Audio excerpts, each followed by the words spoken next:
When it was announced last year that Keira Knightley would be making her London stage debut, there was a certain frisson of excitement and perhaps a sense that the 17th century satire she'd chosen might be a step too far for a film actress without any classical training.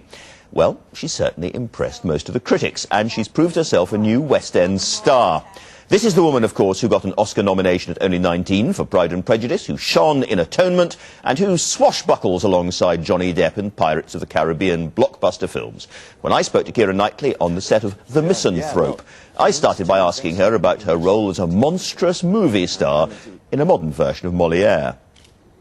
This is a play which absolutely takes the rip out of sort of what might be said to be part of your world, of sort of Hollywood, starlets, red carpets, agents and all of that. And part of your world as well, because journalists and critics and everything else, so yes. You could probably have chosen anything you liked as your stage debut. I don't know anything I liked, but yeah, I mean, I've been offered a couple of things before this, and I just, it made me laugh. It's a witty, nasty satire, and I loved its hard edges, and yes, I think because it looks at a world that I know and that I'm part of, and it makes fun of it, and I thought it was quite naughty, and I liked that.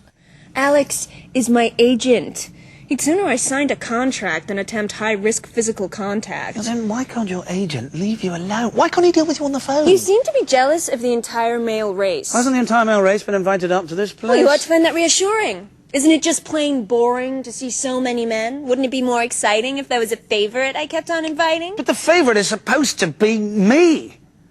You've got the journalist who kind of becomes your best friend in order to betray you, and you've got the lechy old critics who are there desperately, they've got their own agendas as well. I think everybody has their own agenda, yeah, and everybody's trying to use each other, and you try desperately to pretend that that's not what's going on, but actually, at the end of the play, obviously, you find out that it absolutely is. Yeah, so it's a very knowing play, and you must have known that a lot of the real critics, as it were just waiting for you to fall flat on your face in your first thing. They wanted the play to be a bit of a failure, and actually the critics have been impressed sort of despite themselves, haven't they?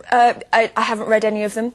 Yes, I hear that they were much better than I certainly expected, which is fantastic. I mean, yeah, I think any time sort of a Hollywood personality comes onto the stage, the knives are out, absolutely. And yes, I was expecting that. Your first big film breakthrough was Bend It Like Beckham, and you've had some amazingly sort of glamorous roles since then. But that wasn't, was it? That was a tomboy role, and you played quite a lot of football. I just wondered, did you play football beforehand? I did play a lot of football beforehand. Yeah, I was 16 when I did it, and yes, I played a lot of football at school, and I have played no football since.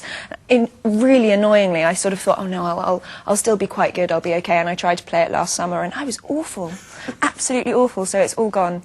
So maybe I need to do another soccer film so that I can get my skills back. And you have taken on some roles of quite unpleasant characters in this, but I'm thinking also of Atonement. It's not a warm, cuddly character you play there at all. No. I have a friend who sort of came to see this the other night and said, you always pick such awkward people to play. Awkward people. I thought, actually, that's a really good word for it. And I think it's, I mean, I find them very interesting, and the reasons, the reasons that people behave badly, because there's always a reason behind something, and digging into that and trying to figure out what makes a person tick and what makes a person behave in a certain way. Let me help with that. No, I'm all right, thanks. Take the flowers. I'm all right. Take the flowers. I'm all right!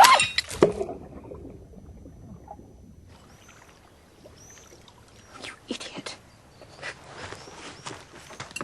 You realise that's probably the most valuable thing we own? Not anymore, it isn't. Careful!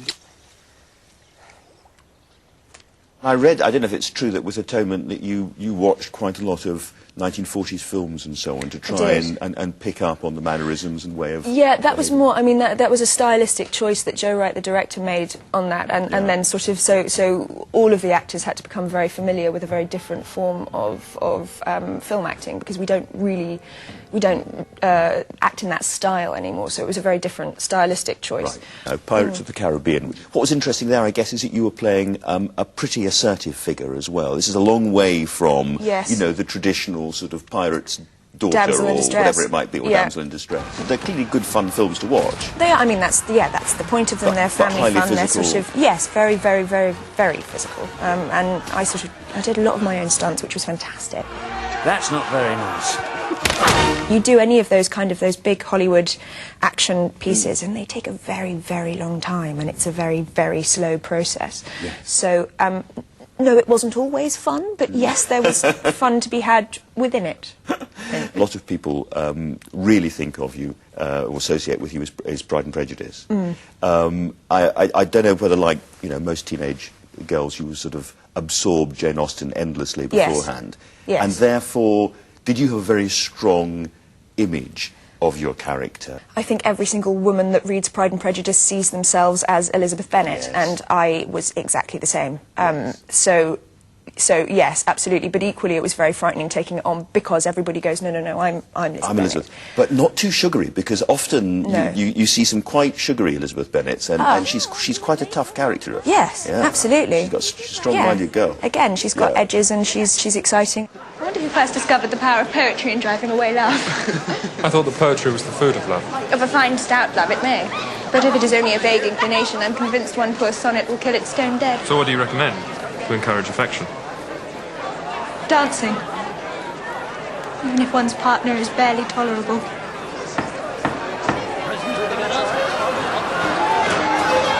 I've always loved the book. I was obsessed with Pride and Prejudice from about, from when I was about 10. So sort of getting to play that was terrifying, but amazing. Talking of teenage girls out there's probably about 5 or 6 million of them who want to be Keira Knightley. Oh, that's terrifying. Well, what would you say to them, which I was going to ask? Don't. Really? Be yourself, I think. Do you get used to being observed, followed, watched, having protection people around you? No. It is oppressive, is it? Yes, of course it is. I think anything that sort of limits your freedom of movement is very difficult to get used to. Equally, yes, I have amazing opportunities, and I'm incredibly lucky. But yes, there are always going to be downsides, and nothing's perfect. You seem to be enjoying this. Yes. It seems to be going very well. A bit more live theatre from Keira Knightley in the future, do we think? I hope so. I hope so. Okay. Yeah. Keira Knightley, thank you very much. Thank you very much. Thank you.